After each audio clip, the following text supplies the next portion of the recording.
فأنا ناصح لإخواني بالصدع بالحق تبيض وجوههم. السكوت في مسألة الحزبية يضرها، فاصدع بما تؤمر وأعرض عن المشركين. سلامي على دماج ورجالها والشيخ يحيى ودار العلم يا سعد بانيها. بسم الله الرحمن الرحيم. الحمد لله حمدا كثيرا طيبا مباركا فيه كما يحب ربنا ويرضاه. أشهد أن لا إله إلا الله وحده لا شريك له، وأشهد أن محمدا عبده ورسوله صلى الله عليه وعلى آله وسلم تسليما كثيرا. أما بعد. Ikhwanil kiram rahimani wa rahimakumullah. Pertemuan yang lalu kita membahas tentang salah satu sifat dari sifat-sifat buruk yang bisa membuka sifat-sifat buruk yang lain. Yaitu apa yang kita ambil kemarin, indak ya khairan, su'udzon. Baik. Apakah semua su'udzon itu dilarang? Jawabannya ya atau tidak? Ya. Indak ya Jabir, ya atau tidak? Apakah semua su'udzon itu dilarang?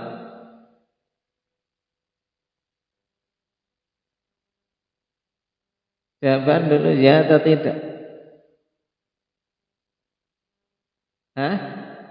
Tidak. Baik. Tidak semua su'udzon dilarang. Oleh karena itu Allah Subhanahu wa taala katakan inna ba'dadh-dzann itsm. Baik. Di sana ada su'udzon yang diperbolehkan. Kapan itu? Indak ya Abdurrahman Aceh. Baik, ketika su'udzon itu dibangun di atas qarinah. Nah, ada hal-hal yang mendorongnya, landasan munculnya su'udzon tersebut. Misalnya pada seorang yang zahirnya memang menunjukkan maksiat secara terang-terangan, maka boleh su'udzon kepadanya. Makanya para ulama rahimahumullahu ta'ala ketika menjelaskan hadits ini, iyyakum wadh-dhann, jauhi oleh kalian dzan, itu yang pertama apa? Yang jelas tidak boleh semua bentuk dzan terhadapnya, yaitu dzan, yaitu sangkaan buruk kepada siapa? Pada Allah Subhanahu wa taala. Ini secara mutlak tidak boleh berprasangka buruk kepada Allah secara mutlak. Kemudian juga yang dilarang dari su'udzon, yaitu tidak boleh su'udzon kepada kaum muslimin yang secara lahiriahnya mereka menunjukkan adalah. Adalah itu kondisi di mana sisi ketakwaan lebih mendominasi daripada sisi kebejatan. Baik, maka seorang secara lahiriahnya adalah baik, saleh, maka kita tidak boleh su'udzon kepadanya. Adapun seorang yang secara zahirnya, penampakannya dia menunjukkan apa? Menunjukkan kemaksiatan, menunjukkan kefasikan, maka kita boleh su'udzon kepadanya. Nah, tapi selama hal tersebut tidak terbukti dia melihat apa yang muncul di benak dia berupa su'udzon, apa yang kita dilarang kemarin untuk bisa selamat, indak ya syukran, tidak boleh apa su'udzon itu diucapkan. Paham? Seorang boleh su'udzon kepada orang-orang yang menunjukkan kefasikan secara terang-terangan, tapi tidak boleh dia ucapkan selama belum terbukti. Paham? Ini dibedakan, teman. Kenapa? Karena kalau sekedar landasannya dzan tetap tidak boleh kita ucapkan walaupun itu kepada orang-orang fasik, kecuali telah terbukti. Paham? Karena apa? Karena kalau dzan enggak diucapkan jadinya apa? Fitnah, tuduhan. Ya, jadinya tuduhan. Ini harus kita bedakan, teman. Dzan itu ketika masih di kalbu seseorang, masih di benak seseorang. Nah, makanya kemarin ada kalimat bagus dari sebagian salaf, dikutip oleh Imam Al-Khattabi dalam Gharibul Hadits. Siapa yang hafal? Perkataan Ismail ibnu Umayyah. Hafidha ya Khadir? Man hafidhah? Thalathun la yu'jazna ibna Adam, atau apa? Thalathun la yu'jazna ibna Adam, at-tiyaratu wa su'udzan wal hasad. Qala fayunzika min at-tiyarati alla ta'mala biha, wa yunzika min su'idzan alla tatakallama bih, wa yunzika min al-hasadi alla tabghi akhaka su'an. Mudah, ini hampir sama. Baik. Indak Abdurrahman yaw Kum Iqra.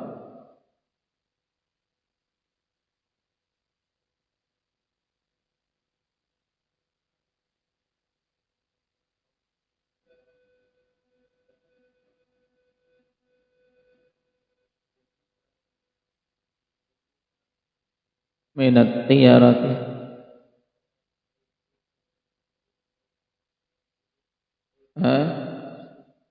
su'udzan dulu.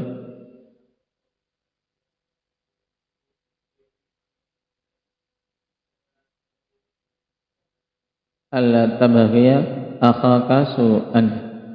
Baik, ahsan. Aman, okay.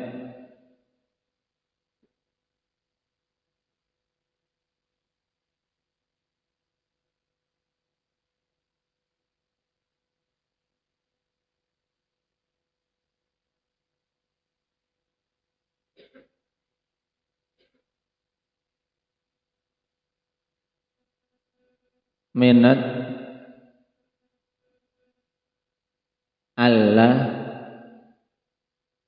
biha, tiarah kan ha, Allah ta'mala biha.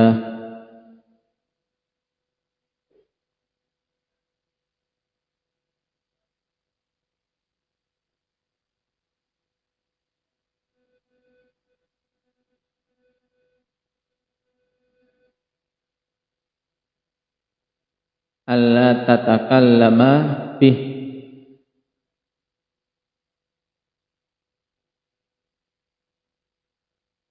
min. Baik, ahsan. Jahid.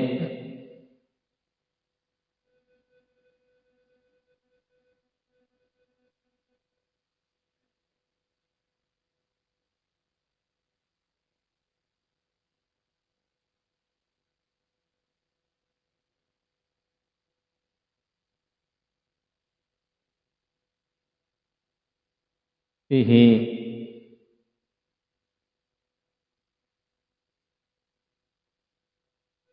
Baik, ahsanta.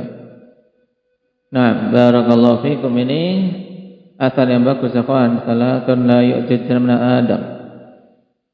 Yang setiap anak Adam tidak bisa mengelak.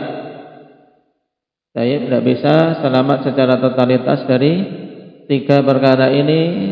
Kenapa? Terkadang langsung muncul di hati seseorang tanpa kita inginkan.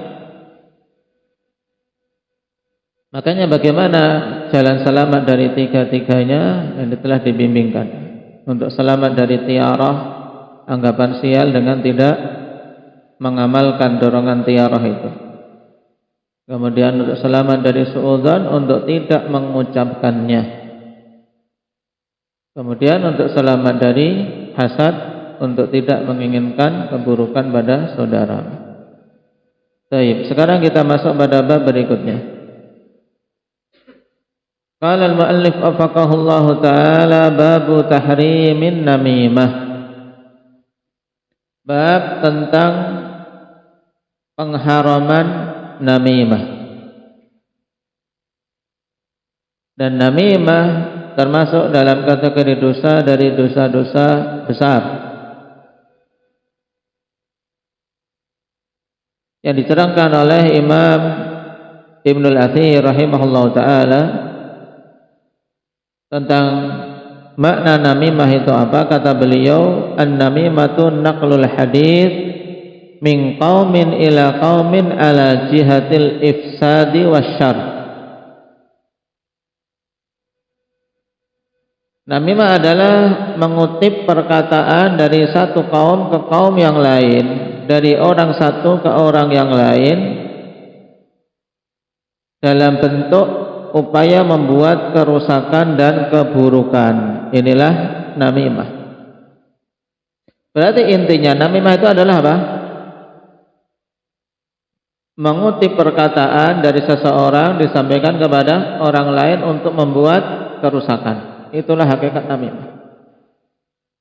Sehingga dengan sebab perkataan yang dia sampaikan ini, yang tadinya seseorang hatinya tidak ada kebencian menjadi benci.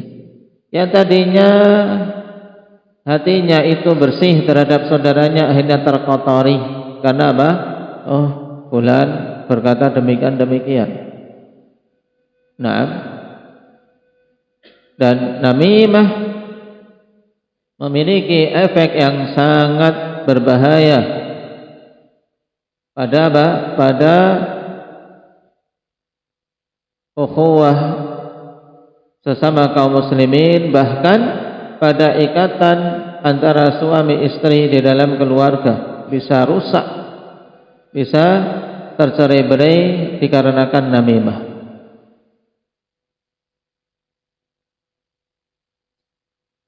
Sampai-sampai dikatakan oleh Yahya Ibnu Abi Katsir, inna sahiban namimah la yufsidu ma bainan nas fi yaumin ma la yufsiduhu sahiru fi syahrin.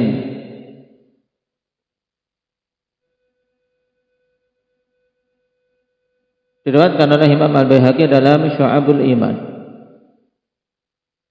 Kata Yahya Ibnu Abi Katsir, sungguhnya pelaku namimah itu betul-betul akan membuat kerusakan di antara manusia dalam sehari yang tidak bisa dilakukan oleh penyihir dalam sebulan.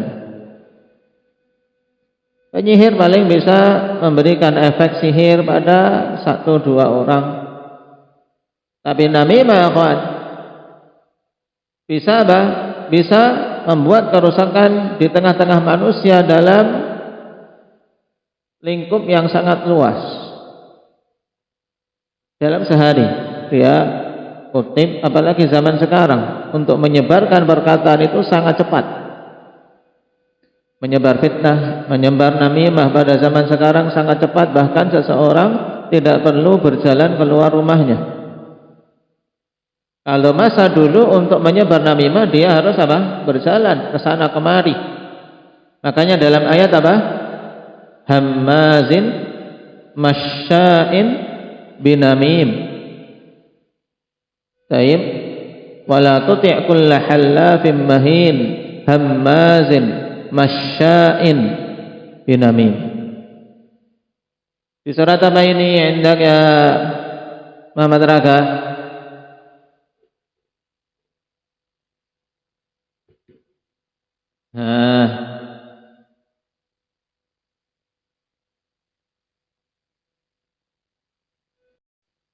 Nah, di surat Al-Qalam Allah Subhanahu wa taala telah bimbingkan dalam mensikapi pelaku namimah. Wala tuti', jangan engkau taati, jangan engkau ikuti kulla hallafin mahin, orang-orang yang suka bersumpah dikit-dikit bersumpah untuk menguatkan perkataannya yang batil. Hammazin masya'im binamim, orang yang suka mencela dan suka berjalan ke sana kemari membuat namimah. Perhatikan masya'in binamim, kenapa? Dia butuh ke sana kemari untuk bisa menyebarkan kalimat-kalimat dari orang per orang kepada yang lainnya untuk membuat kerusakan. Dan pada zaman sekarang tidak perlu masyi, tidak perlu berjalan, tinggal dia ketik di layar HP-nya, bisa tersebar ke seluruh penjuru dunia. Makanya hati-hati, jangan sampai seorang muslim maupun muslimah terjatuh dalam dosa besar ini, yang ketika telah dia lakukan dan tersebar, sulit sekali untuk dia memperbaiki. Bagaimana dia menarik sesuatu yang sudah disebar? Berbicara tentang kehormatan seseorang, berbicara mengadu domba antar orang. Sulit akhwan. Jejak digital itu tidak bisa kita hapus secara tuntas, tidak bisa. Masih ada jejak-jejak digital. Mungkin orangnya sudah mati, bisa dimunculkan lagi apa yang dulu dia tulis, apa yang dulu dia sebar. Wal'iyadzubillah. Maka hendaknya kita bertakwa kepada Allah Subhanahu wa ta'ala untuk tidak menyebar sesuatu di media-media sosial kecuali yang kita yakin hal itu betul-betul bisa bermanfaat bagi kita di akhirat. Kapan saja hal itu tidak ada manfaatnya atau bahkan dikhawatirkan memadharati akhirat kita, maka tinggalkan. Inilah wara'. Karena banyak manusia terkadang wara' itu hanya berpikir pada makanan dan minuman. Berhati-hati dalam masalah makanan dan minuman, tapi dia tidak wara' dalam masalah perkataan dan mengutip perkataan. Padahal ini termasuk asyaddu anwa'il wara'. Di antara jenis wara' yang paling sulit, paling berat adalah apa? Fil kalam, masalah perkataan. Baik berkata sendiri atau mengutip perkataan orang lain untuk kita sebar demi terwujudnya kerusakan atau untuk memuaskan kebencian dan seterusnya. Intabihu. Nah, perkaranya tidak ringan, walaupun manusia di zaman sekarang membuat hal tersebut terkadang sebagai bahan lelucon atau sebagai apa? Sebagai ibarat cemilan. Nah, ghibah, gosip dan seterusnya.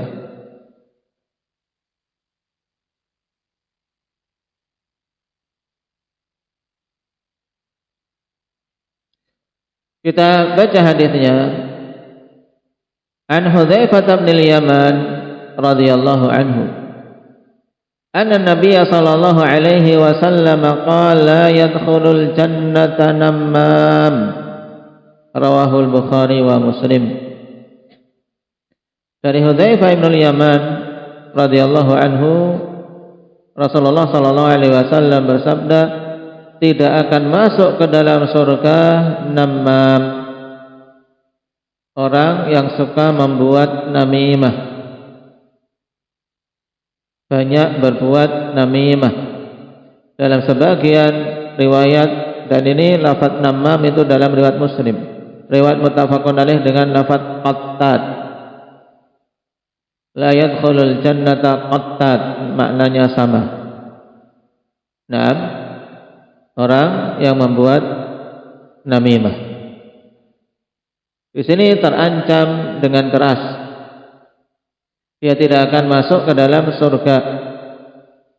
Dan maksud tidak masuk ke dalam surga di sini, kalau dia adalah muslim muwahhid, maka maksudnya apa, ikhwan? Sebagaimana telah kita lewati dalam banyak taujih untuk hadis-hadis seperti ini pada masalah wa'id, ancaman.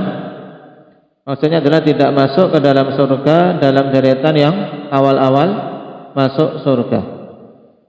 Tapi dia terancam untuk diazab terlebih dahulu di dalam neraka dikarenakan dosa besarnya berupa namimah.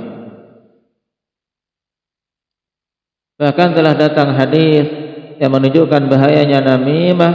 Sebelum tegak hari kiamat, dia sudah mendapatkan azab terlebih dahulu di kuburnya. Nah,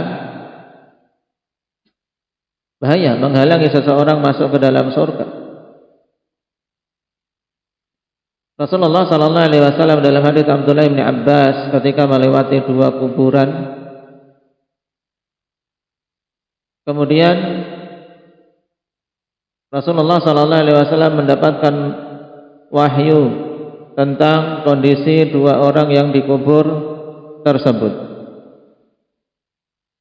Maka Nabi sallallahu alaihi wasallam meminta untuk didatangkan pelepah korma, kemudian dibelah jadi dua, ditancapkan ke masing-masing kubur tadi, dan mengatakan semoga hal itu akan meringankan azab keduanya selama masih basah. Dan perbuatan ini akan kekhususan Nabi sallallahu alaihi wasallam. Sebab para sahabat sama sekali tidak ada yang meniru untuk menancapkan sesuatu di kubur. Nah, dengan harapan selama pelepah korma, daun korma atau bunga-bunga belum mengering itu akan mendoakan dan dia terselamatkan dari azab atau diringankan. Tidak ada. Jadi ini khususiyah, ini khusus Nabi sallallahu alaihi wasallam. Karena beliau mendapatkan wahyu tentang kondisi dua orang tadi. Ada bagi kita tidak ada yang tahu apakah yang dikubur ini dalam keadaan nikmat atau dalam kondisi terazab. Cuma perhatikan Rasulullah sallallahu alaihi wasallam terangkan kenapa dua orang yang dikubur tadi terazab. Innahuma la yu'adzabani wa ma yu'adzabani fi kabir. Sungguh keduanya itu dalam kondisi terazab dan mereka itu tidak terazab karena sesuatu yang dianggap besar, tapi sesuatu yang dianggap sepele. Dan kenyataannya demikian, kawan. Dua perkara ini banyak disepelekan. Amma ahaduhuma kana la yastatiru min baulih, wa fi riwayatin la yastanzihu min baulih, wa ammal akhar wa kana yamshi bin namimah. Adapun yang satunya, dulu dia ketika kencing tidak istinja, tidak bersih-bersih, tidak menghindarkan dirinya dari cipratan air kencing. Masuk di dalam hadis ini yaitu yang tidak istinja dari air kencing, tidak cebok dari air kencingnya, atau dia tidak perhatian dengan cipratan-cipratan air kencing yang mengenai jasad atau pakaiannya sehingga menajisi. Baik.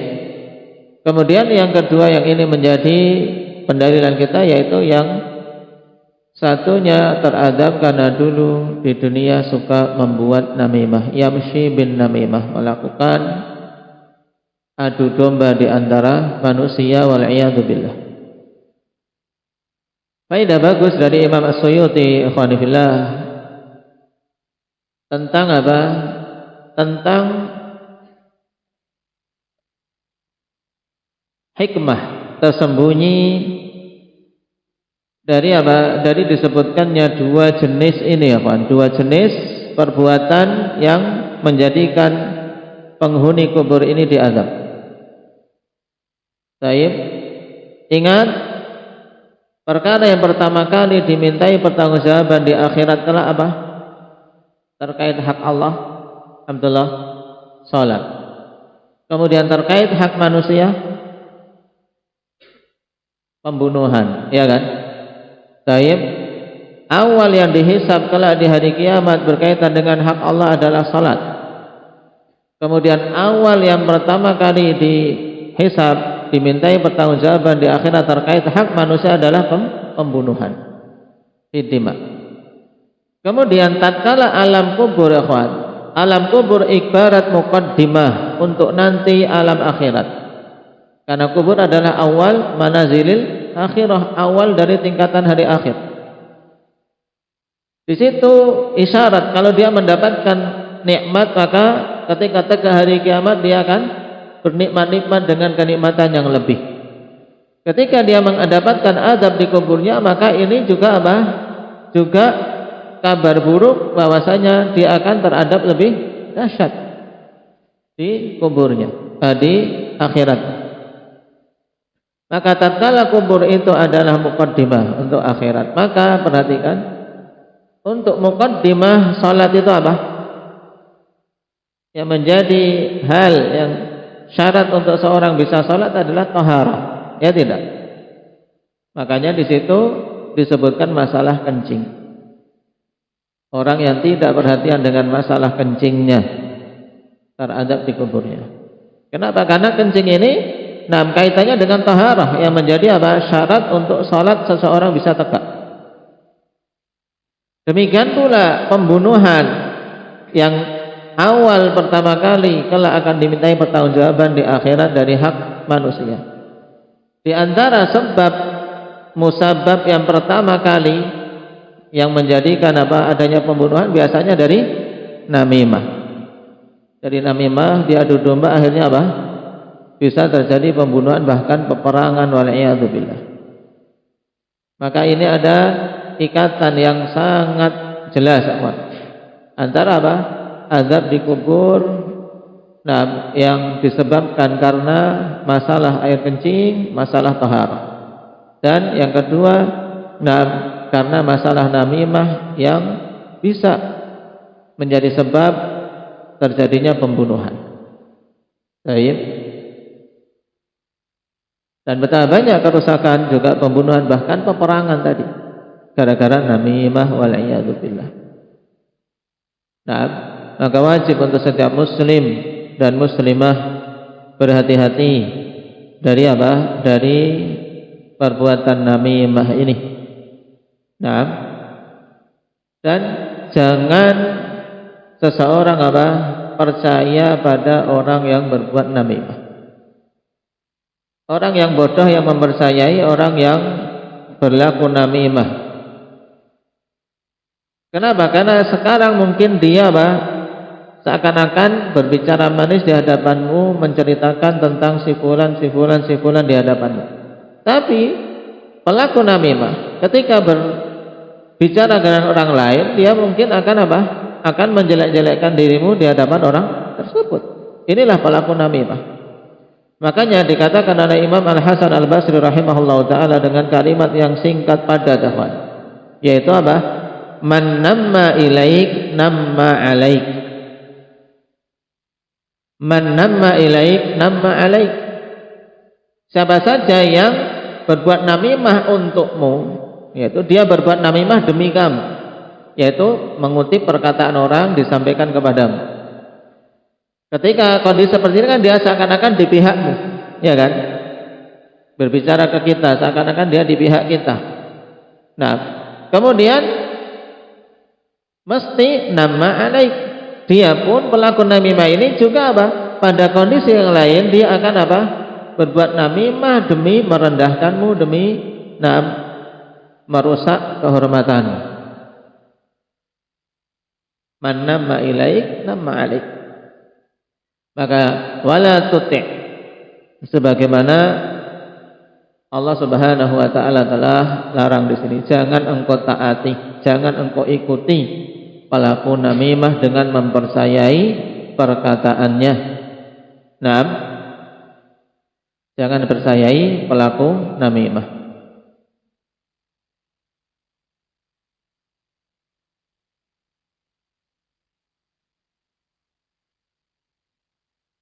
Karena ini bahkan diungkapkan lebih tajam daripada pedang. Kalau tadi dikatakan Yahya bin Abi Katsir, efeknya lebih parah daripada apa? Penyihir.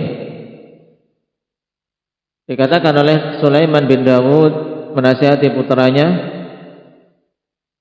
ya bunayya iyyaka wan namimah fa innaha ahaddu minas sayf.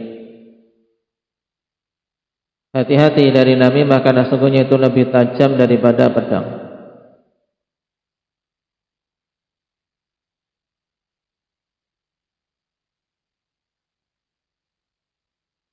Makanya namimah termasuk dalam kategori sihir. Nah, dikategorikan sihir, kalau dia bisa menyihir yang tadinya orang baik-baik, perasaan hatinya nyaman dengan saudaranya, dengan sebab namimah seakan-akan tersihir, langsung menjadi membenci, nah langsung memusuhi. Wal'iyadzubillah.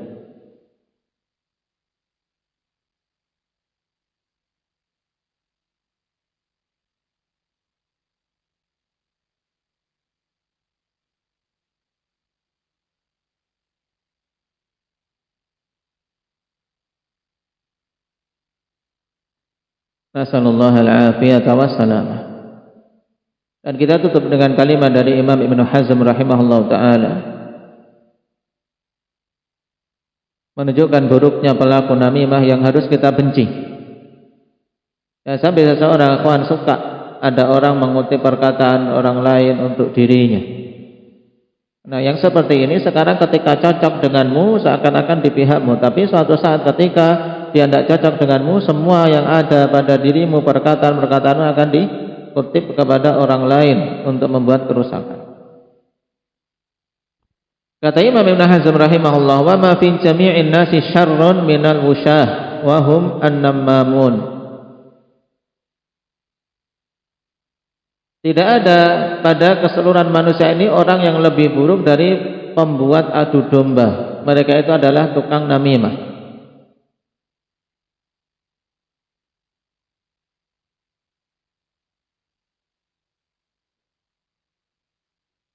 Wa innan namimah lataba'un yadullu ala natmil asli wa rada'atil far'i wa fasadit tab'i wa khubthin nash'ah wa la budda li sahibihi minal kadhib. Ini mesti. Dan sesungguhnya tukang namimah atau perbuatan dan sifat namimah adalah tabiat yang menunjukkan apa? Menunjukkan busuknya asal diri dia itu, yaitu busuknya tabiat seseorang.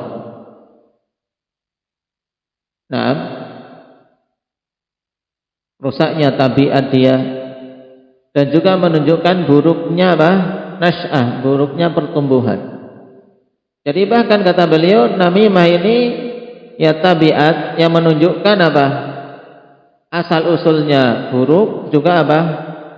Yang muncul dari dia, nah keturunannya juga buruk. Maka hati-hati. Pelaku namimah biasanya akan diwarisi oleh generasi keturunannya, wal'iyadzubillah. Wa fasadit tab'i, dan rusaknya tabiat, wa khubthin nash'ah, dan buruknya apa? Pertumbuhan. Jadi sifat namimah itu juga dalil yang menunjukkan dia buruk dalam pertumbuhannya. Orang yang suka berada di perkumpulan orang yang suka tadi ngomongin orang, dia mesti akan ikut nimbrung. Kalau dia tidak ikut, kayaknya tidak. Masa orang diam saja, temannya usul, iya si fulan bilang gini, gimana biar aku asik? Ya kan, akhirnya dia ikut. Iya, aku pernah dengar si fulan bilang gitu-gitu. Akhirnya jadi hangat. Setelah menghangat memanas. Ya kan? Demikian syaitan. Jadi pertumbuhan buruk seperti itu. Demikian pula yang suka di grup-grup yang tidak ilmiah, yang berisi dengan komentar-komentar, pembicaraan ini dan itu yang tidak jelas, itu akan banyak didapati ghibah maupun namimah padanya, wal'iyadzubillah. Nah, dua perkara ini biasanya seiring sejalan antara ghibah dan namimah. Wala budda li sahibihi minal kadhib, dan mesti orang yang memiliki sifat namimah mesti apa? Dusta. Itu mesti. Wan namimatu far'un min furu'il kadhib wa naw'un min anwa'ih wa kullu nammamin kadzdzab. Dan namimah merupakan cabang dari cabang kedustaan dan jenis dari jenis kedustaan, dan setiap pelaku namimah mereka adalah para pendusta. maka jangan diikuti perkataan mereka. Nah, tidak diterima riwayatnya namam. Nasallallahu al-afiyata wassalam. Dan di antara musibah yang besar yang ditimbulkan oleh para tukang namimah, yaitu apa? Adu domba yang banyak dilakukan di antara para ulama.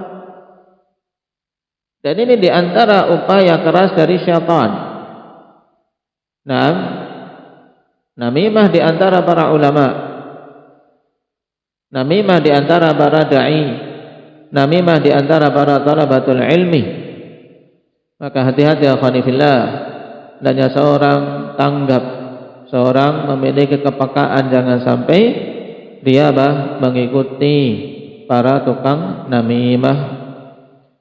Sebagai bentuk upaya kita memenuhi apa yang Allah Subhanahu wa taala tegaskan, wala tuti' kulla hallafin mahin hammazim masya'im binamim.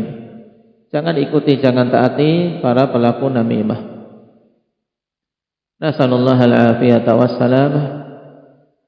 Walhamdulillahi rabbil alamin.